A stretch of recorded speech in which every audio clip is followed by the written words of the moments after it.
오늘의 큐티 말씀은 누가복음 1장 26절부터 56절입니다. 제목 내 영혼이 주를 찬양합니다. 먼저 앞뒤 문맥을 살펴보겠습니다. 누가복음의 특징 가운데 하나는 서언, 머릿말이 있다는 것입니다. 여기에는 누가복음을 쓴 목적이 기록되어 있고 수신자의 이름, 데오빌로도 기록되어 있습니다. 누가복음 1장 초반부에는 세례 요한의 출생 이야기가 기록되어 있습니다. 제사장 부부 사가랴와 엘리사벳에게는 안타깝게도 자녀가 없었습니다. 그러나 말라기 선지자가 예언한 대로 메시아의 길을 예비할 사람, 바로 요한을 주시겠다고 약속하십니다.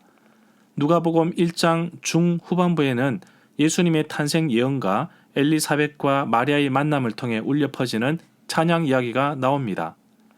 엘리사벳은 임신한 지 6개월이 지난 시점에 나사렛에 사는 마리아에게도 기쁜 소식이 전해집니다.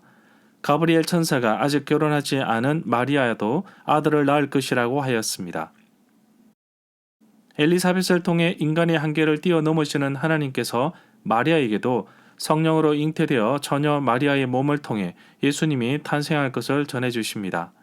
마리아는 놀라지 않을 수 없습니다. 두렵고 떨렸지만 하나님의 말씀을 그대로 이루어질 것을 믿은 이후에는 기쁨의 찬양이 흘러 넘쳤습니다. 마리아가 유대 산골에 있는 엘리사벳을 방문합니다. 두 사람의 만남에서 엘리사벳은 마리아를 축복합니다.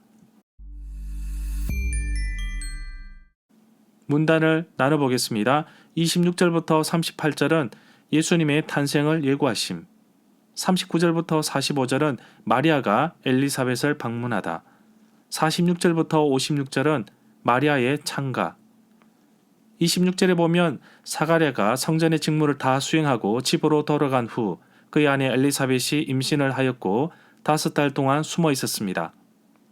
엘리사벳이 임신하여 숨어 지낸 지 6째 달에 천사 가브리엘이 하나님의 보냄을 받았습니다. 이 구절에 나오는 시간 표시는 24절에 나온 것과 연결된다고 할 수 있습니다. 27절에 보면 마리아는 27절에서 동정녀로 표시됩니다. 정혼한이란 약혼한을 의미합니다. 딸이 12살에서 14살이 되면 결혼시키는 것이 보통이었기 때문에 마리아는 아마도 어린 소녀였을 것입니다. 이 구절에 정혼이라는 말이 나오는데 유대인들의 정혼은 법적인 구속력이 있게 혼인을 약속한다는 표현입니다. 부부 생활은 신랑이 신부를 집으로 데려온 뒤에야 시작됩니다.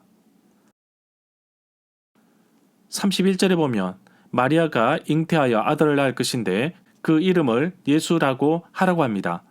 이 구절에 예수라는 말이 나오는데 히브리 이름 예수와 그 긴 꼴은 요수아를 헬라 말로 적은 것입니다. 이 이름의 뜻은 여호와께서 구해주신다. 마태복음 1장 21절에서는 시편 130편 8절과 관련시켜 구원을 죄와 죄의 결과에서 건져내신다는 뜻으로 풀이합니다. 이 구절은 엄숙한 구약 성경의 언어입니다.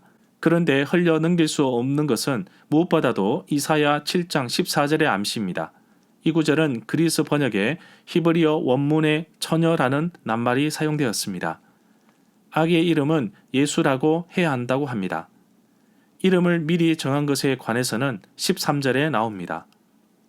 마리아가 이 아기를 누구에게 낳아주는지 특이하게도 언급되지 아니했습니다.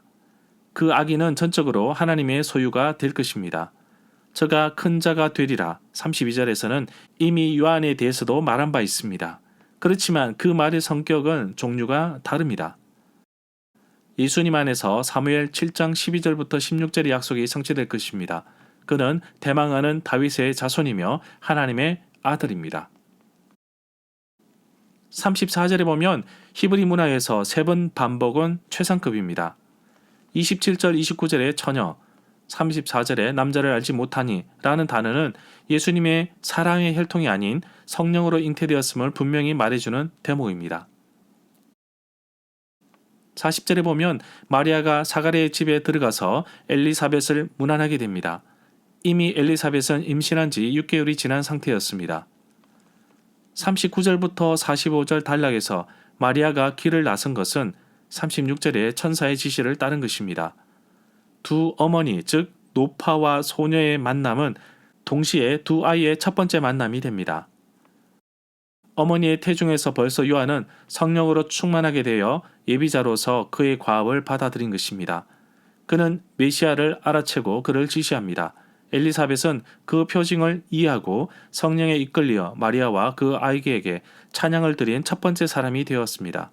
동시에 엘리사벳은 메시아인 예수님을 처음으로 자기를 주님으로 불렀습니다. 그러나 이 단락의 절정은 45절에 마무리 짓는 축복에 있습니다. 마리아 안에 아브라함의 믿음이 생동합니다. 마리아는 이제 태동하는 성취의 때를 위한 믿음의 원형과 모음이라고 봅니다. 믿는 자로서 그리고 믿으면서 순종하는 자로서 마리아는 이 때를 함께 끌어올 자격이 인정되었습니다. 45절에 보면 엘리사벳이 문안온 마리아에게 전한 찬송의 마지막 결론 부분입니다. 이 구절에서 마리아의 엘리사벳 방문에 대해서 알아보겠습니다. 마리아는 서둘러 나사렛을 떠나 유대의 한 마을로 갔는데 이 길은 100km가 넘는 길입니다. 성령께서 엘리사벳으로 하여금 마리아가 수태한 아기가 엘리사벳 자신의 주님이심을 깨닫게 하였습니다.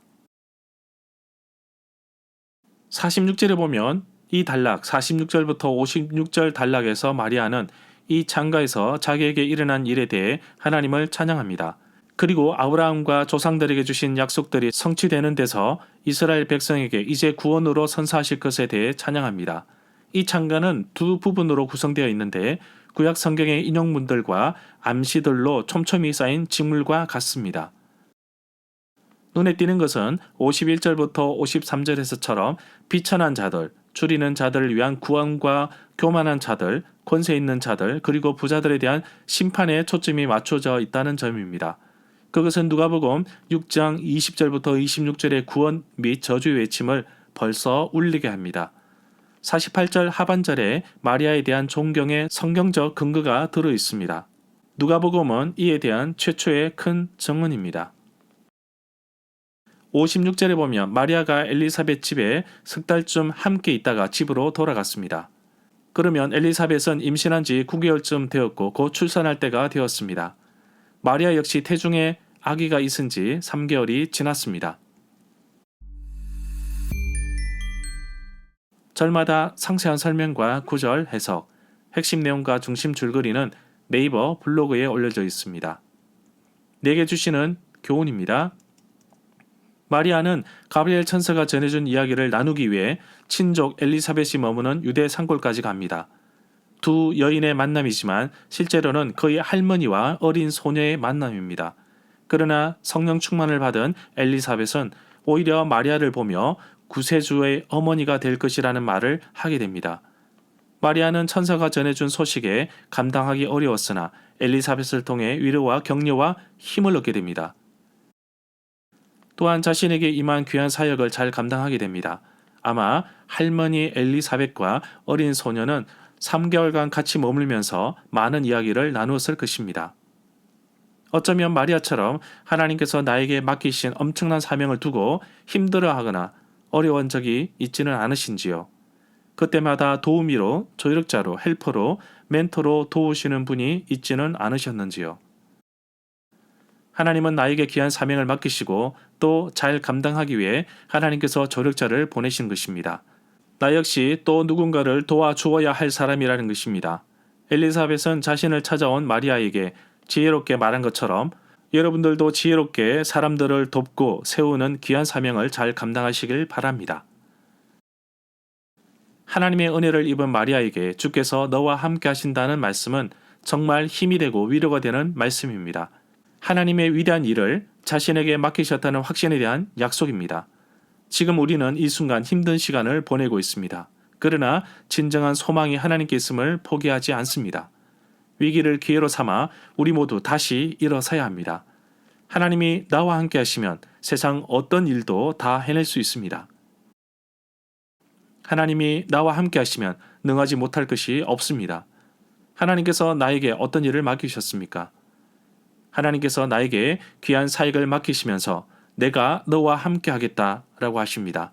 하나님이 나와 함께 있기에 나는 행복하고 즐겁습니다. 하나님께서 나와 언제나 함께 하심을 기억하며 감사하며 살아가는 하루가 되기를 간절히 소망합니다.